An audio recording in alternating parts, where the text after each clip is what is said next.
Ny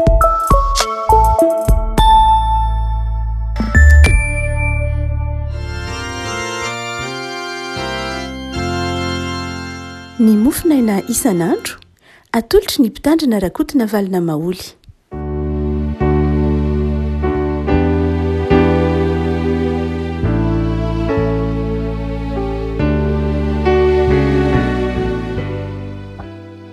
Falmirahaba antsika riavako malala tratra ity aratsinainy fa 20 ny volana aprily ity. Ny mofinaina izay voalahatra ao antsika dia ny bokin'ny Jeremia Mpaminany, Jeremia 10 Jeremia 10:1 ka hatramin'ny 4:12. Jeremia 10:1 ka hatramin'ny 4:12 vakiana amin'ny anaran'i Jesosy. Tsy misy tokoa izay tahaka anao Jehovah, lehibenao ary lehibe amin'ny hery ny anaranao. Iza ny tsy atahotra anao ry mpanjakan'ny firenena? Fa ianao no endrehan'izany eny amin'ny endry rehetra amin'ny firenena sy amin'ny fanjakana rehetra dia tsy misy tahaka anao. Fa ketrina sy adala avokoa izy rehetra, eny fanararam-poana fa tapaka azo ihany, volafotsy fisaka nalaina avy tany Tarsisy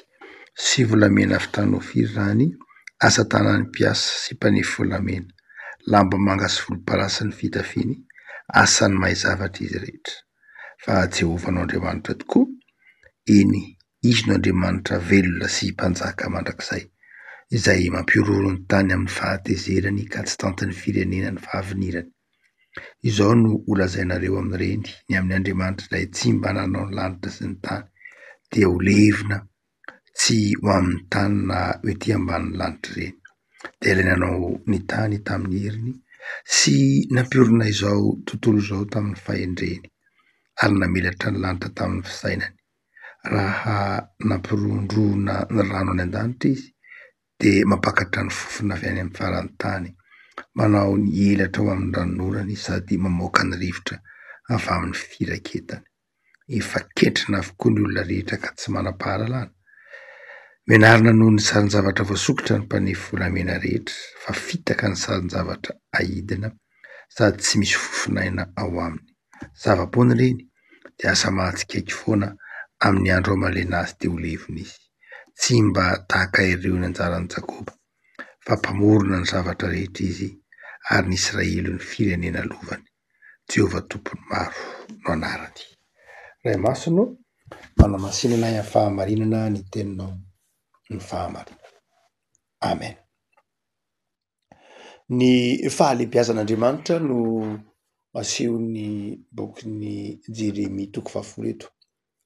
Lehibe Andriamanitra, tsy misy tahaka an'Andriamanitra, tsisy azo ampitoviana amin'Andriamanitra no asehon'ny bokin'ny Jeremia Mpaminany. Ampitahin'i Jeremia Mpaminany amin'ny sampy Andriamanitra eto, anahy marimarina kokoa asehon'i Jeremia mahatsinitsinina ny sampy manoloana an'Andriamanitra. Ny sampy ho zaza-tanan'ny olombelona ihany, mety ho vita amin'ny volafotsy, mety ho vita amin'ny volamena, mety ho norakofana lamba mangamanga na volomparasy, saingy izao tsy nitsinina ireny. Dikany rakofana lamba mangamanga na lamba volomparasy dia milaza hoe fiandrianana, milaza hoe manokana, milaza zavatra mihaja. Ka na inona ozy Jeremia Mpaminany atao amin'ny sampy na napetraka amin'ny toerana izy na rakofana lamba mihaja, izao tsy nitsinina izy, tsy izany ny maha-Andriamanitra azy. Fahalebiazan'Andriamanitra no aseho amin'ny bokin'i Jeremia Mpaminany eto. Lehibe Andriamanitra. Lehibe Andriamanitra ary asehony 10 fa Andriamanitra velona. Andriamanitra mpanjaka mandrakizay. Andriamanitra izay eo mandrakariva. Velona Andriamanitra. Ny sampy izay fahita tamin'ny faritra nisy ny zanak'Israely iny dia nisy ny sampy natao tanana, tahaka izay resahana eto hoe natao tamin'ny volafotsy nofisahana avy any Tarsosy na Tarsisy, na koa natao tamin'ny volamena. Fa asehony koa fa ny sampy dia tsy hoe velona mandrakariva akory, tsy zavatra velona, fa mety maty. Raha mitentsika hoe Andriamanitra Baal izay akaiky be ny zanak'Israely, natao hoe Baal, dia tsy hoe velona mandrakizay ny Baal, fa rehefa tonga ny vanim-potoanan'ny ririnina dia matory Baal. zany andriamanitra matory izy zay mahatonga ny Eli rehefa nifaninana tamin'ireo mpanompony bala de niteny hoe mifoaza izy fa mbola mety matory angambany izy mifoaza hoe bala enoy zay mbola matory angambany andriamanitra reo satria ny bala amban'ny Astarta zay andriamanitra sampy tao amin'ny testamenta taloha dia andriamanitra zay mifanaraka amin'ny vanim-potoana misy fotoana matory izy de misy fotoana mifo izy rehefa tonga avy ny orana de foazana indray bala dia asehony Jeremia fa ny andriamanitra ny mpino andriamanitra ny baiboly andriamanitra rain'i Jesoa zay resahana ty amin'ny Jeremia 10 de andriamanitra velona andriamanitra zay mpanjaka andriamanitra eo mandrakariva andriamanitra tsy enao mamoa azy tahaka ny sampy fa izy no manaitra anao izy no mamoa anao izy no eo akaikinao tsy anao no manatona azy fa izy no manatona anao rehefa mitentsika hoe fahasoavana revako malala dia mandrakariva resahantsika rehefa miteny hoe fahasoavana isika de ny fahasalamana ny mety ny zavatra materiel azontsika fa amin'andriamanitra tsy diso atao hoe fahasoavana akory zay fa ny voalohany amin'ny fahasoavana de zao lay andriamanitra nanakaiky anao lay andriamanitra velona nanakaiky atsika nonona tato amintsika lay andriamanitra velona zay izy ny nanao ezaka nanatona atsika lay andriamanitra velona zay mahatonga atsika mahatsiaro fifaliana satria ao anatintsika izy io fahaveloman'andriamanitra io zay midika fahalebiazan'andriamanitra velon'andriamanitra ary rehefa velon'andriamanitra de zao velona tsy miova izy akory ny fahaveloman'andriamanitra dia tsy tahaka ny fahaveloman'ny olombelona hoe miantitra de maty rehefa aveo fa ny andriamanitra tsika dia andriamanitra velona ka tsy miova rehefa hoe tsy miova andriamanitra de tsy miova bika na tsy miova tarety zay ihany fa tsy miova ny safidiny tsy miova ny fitiavany zany hoe io andriamanitra io dia tsy hoe miankina amin'ny toetra atsika akory mety ho fiatsika andriamanitra fa andriamanitra tsy miova rehefa tiatsika andriamanitra de tiatsika hatramin'ny farany izy rehefa nyteny atsika hoe zanany isika de zanany hatramin'ny farany zay le tsy fiovan'andriamanitra zay le karazana ataotsika hoe attribut na mampiavaka an'andriamanitra toetra n'andriamanitra manokana de io tsy fiovany io tsy andairany fiovana ndraindray mantsy ny sary zay anehoan'ny testamenta talohan'andriamanitra dia omeny endrika olombelona andriamanitra ndraindray andriamanitra miteny zay mihitsy hoe tanako masoko sofiko de ndraindray aseho am'izay hoe manana endrika olombelona zay andriamanitra zay antony hoe anthropomorphisme zany hoe omena endrika anthropos olona morphe endrika ivelany dia io andriamanitra io zany de ndraindray omentsika endrika tahaka ny olombelona saingy zao latsapaka loatra anaty le heverin'andriamanitra tahaka ny olombelona mety miova ka de veritsika fa mety miova koa andriamanitra tsy miova tsy andairan'ny fotoan'andriamanitra tsy miankina amin'ny toetratsika ny toetran'andriamanitra tsy miankina amin'ny fiovaovan'ny toetrandro tsy miankina amin'ny fiovaovan'ny civilisation mahaleo tena mihitsy andriamanitra autonome mahaleo tena andriamanitra mahatapaka rery ny fijeriny andriamanitra tsy miankina amin'izy andriamanitra souverain andriamanitra no zany dia io andriamanitra raha resahantsika hoe mahaleo tena io tsy miankina amin'izy io lay andriamanitra velona zava-dehibe zany rehefa malaza ny toetran'andriamanitra hoe tsy miankina amin'ny toetratsika zany itsika mantsy rehefa mifandray aman'olona de miankina amin'ny toetran'ny olona no ny toetratsika raha ohatra le olona ka ratsy fanahy amintsika de mety iova koa tsika manao ratsy fanahy raha ohatra le olona ka mety masika amintsika de mety ataksika za tsy animba tena aminao fa hatra ny toksika be fotsiny ny fihetsikao ny fiteninao ianao tsy mba miteny zavatra tsara ianao tsy mba milaza zavatra tsara amiko mihitsy fa ny ratsy amiko foana ny teneninao ny tsy mety amiko foana ny resahanao toksika be miresaka aminao mety ho zany ny ataotsika andrandray amin'ny olombelo ary mety mpitranga mihitsy zany fa andriamanitra tsy zany andriamanitra amin'ny lafiny hoe tsy miankina amin'ny toetratsika mihitsy ny mety ho fetsiny mety ho kely finoana asika fa andriamanitra tsy miova tsy satria kely finoana asika de niova andriamanitra fa andriamanitra tsy miova ary izay no azotsika anto zay mahatonga an'andriamanitra hoe azo antoka ny fianteherana aminy ny olombelona tsy azo antoka ny fianteherana amin'ny olombelona satria ny olombelona mety miova mety miova ny olombelona tsy hoe fananian'ny olombelona io fa tsy fananian'ny olombelona koa no mety ho fiovana satria nataon'Andriamanitra mety hiova mihitsy koa izy, mety miova fijery izy, mety miova hevitra izy, mety miova ataontsika koa hoe fomba fahatakarana ny hevitra eo izy arakaraka ny fotoana, arakaraka ny toerana. No zany dia nanafatra anao ny baiboly aza mety hehitra amin'ny olona fotsiny fa ny olona mety miova ary tsy afaka manametsiny ilay olona ianao satria zay ny olombelona mpanota fa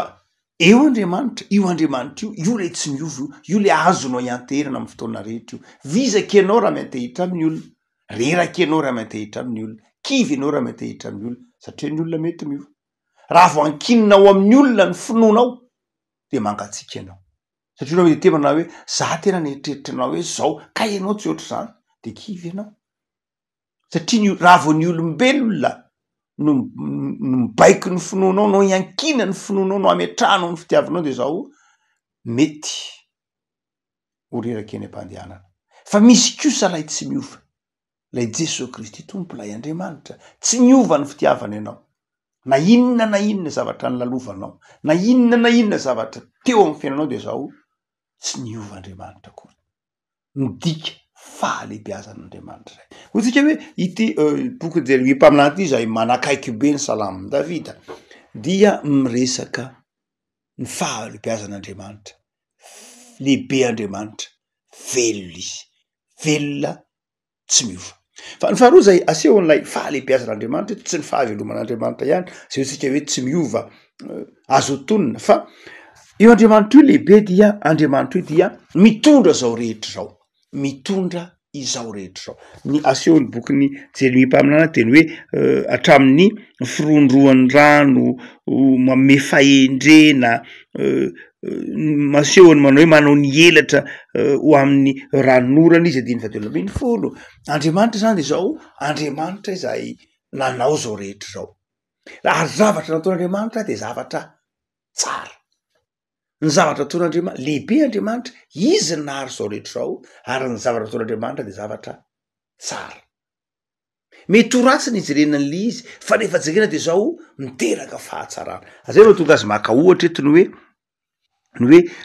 manao ny helatra ho amin'ny ranorana izy ary mamoaka ny rivotra avy any amin'ny firaketana. Zany hoe na dia io helatra zay nitselatra, nikotroka, ny orana dia zao nataon'Andriamanitra ahatsara, nataon'Andriamanitra ampisy fahavokarana sy fiadanana mba amin'ny fifaliana amin'ny fiainan'ny zanak'olombelona. Andriamanitra lehibe, Andriamanitra tsika dia Andriamanitra mitondro zao rehetra zao. Paoly efa natakatra an'io nanomaromana kokoa manazava amintsika bebe kokoa Romanina 12 manao hoe ny zavatra rehetra miara-miasa aso amintsika satria tsika olombelona dia tena tsapantsika hoe misy zavatra tsy mety, misy zavatra tsy mety tsony, misy zavatra mety hoe tsy fiteny tatofo hoe tsy avitra tsony dia mety izay ny fieritreretantsika azy fa amin'Andriamanitra tsy zany. Amin'Andriamanitra ny maty aza natsangana dia Jesosy. Amin'Andriamanitra tsy misy sakana tsy azo vahana. Ary zay mahatonga ny hoe nisokatra ny varavaram-pasana ary nitsahan'ilay anjely ny varavaram-pasana. Zany hoe tsy misy zavatra, tsy misy zavatra mahasakana anao tsy ho sambatra eo anatrehan'Andriamanitra. Tsy misy zavatra vato misakana an'Andriamanitra tsy hanomenao fahasambarana sy fifaliana sy fahombiazana. Tsy misy an'izany. Fa na ny fasana aza nisokatra resy mba hahatonga anao hanana fiainana ao amin'Andriamanitra. Afaka malala hotsika hoe lehibe Andriamanitra ka mitondro zao rehetra zao. Satria mitondro zao rehetra zao izy dia matokifa ny zavatra rehetra ataon'Andriamanitra miara-miasa azy. Andriamanitra mitondra ny zavatra rehetra. Ka na le zavatra eritreretinao tsy mety io ary, le zavatra eritreretinao hoe tsy tafavoaka io ary, le zavatra eritreretinao ho kitoto io ary dia zao rehefa ao amin'ny tompo ianao dia zao satria Andriamanitra mitondra ny zavatra rehetra. Dia hain'Andriamanitra atao mahasoa, avadika Andriamanitra hahasoa ny zavatra rehetra. Hitantsika eo amin'ny tantaram-piainan'ny Josefa ohatra. Josefa nge namidin'ny rahalany ary dia tonga andevy tany Ekipta fa nefa rany ny zavatra rehetra ny arany asa de tonga inona moa ny efarany Josefa tonga prime ministre tahaka izany koa Daniel tantarainao amin'ny bokin'ny Daniel tahaka izany koa ny tantaran'i Abraham ny zavatra rehetra de ataon'Andriamanitra miara-miasa aso ataon'Andriamanitra miara-miasa soa le izy tsy hoe satria ianao nino na natokana tsara eny ianao moa mino fa tsy hoe satria ianao tsara fa nataon'Andriamanitra miara-miasa soa le izy satria tianao Andriamanitra ny Paoly ny zavatra rehetra miara-miasa soa tsy ho an'izay mino fa ho an'izay tian'Andriamanitra ve ianao zany hoe le tian'Andriamanitra de zao fanapahan-kevitra safidy fotsiny io tian'Andriamanitra lay mino mantsy zava-dehibe koa lay mino fa lehibe kokoa no lay finoana lay fitiavana an'Andriamanitra afaka malala lehibe ny Andriamanitra ao de nitondro zao rehetra zao izy de matoki aza variana amin'ny zavatsarotra na tsy nentina atao malina fakomaly fa minoan'Andriamanitra fa azon'Andriamanitra atao mahasoa io fa ny zava-dehibe de izao mibeba de miverena amin'Andriamanitra fa ny fahatelo sady farany de izao lehibe Andriamanitra ho tsika velona izy lehibe Andriamanitra mitondro zao rehetra zao izy fa izao lehibe Andriamanitra Jehova tompony maro no anarany Jehova tompony maro no anarany Yahvé Tsabaoth tao ny teny Hebreo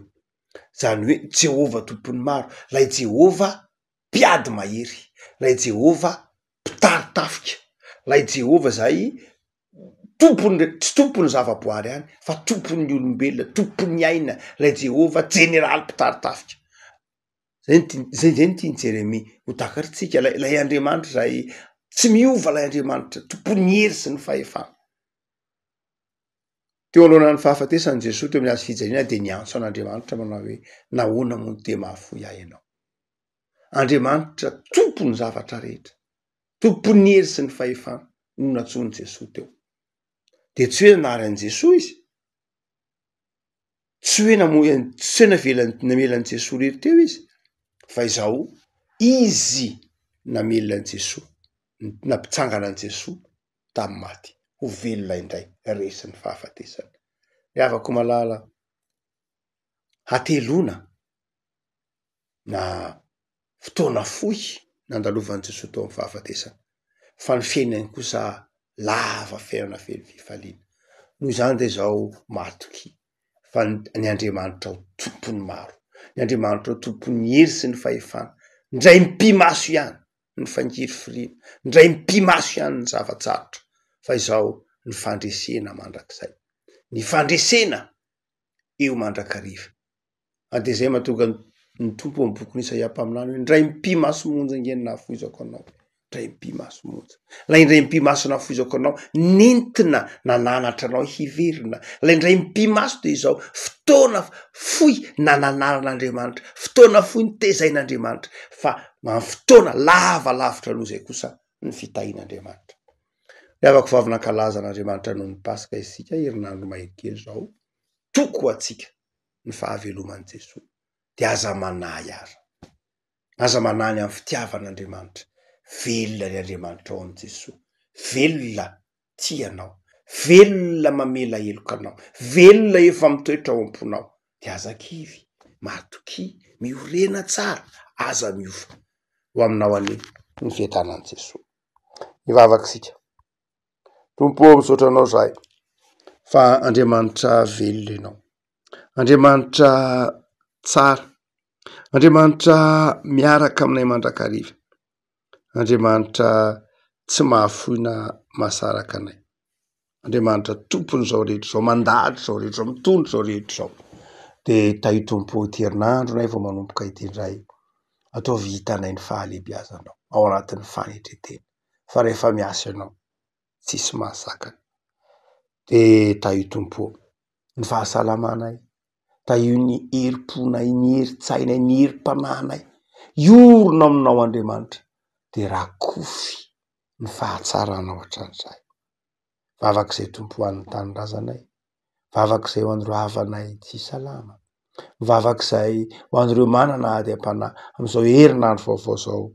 mety izay iain'ny sentiny fony izy ireny ianao vangio izy ireny ampahirezo ataovy resy lahatra fa ianao no mitondro zao rehetra zao ary mitondro zao rehetra zao amin'ny fahendrena na tsy takatry ny sainay aza dia takatry ny sainay kosa ny fitiavanao sy ny fifalianao, dia mitahy azy ireny ianao dia aoka napaka atao ponay mandrakariva ny fiadarana sy ny fifaliana Jesosy. Amen.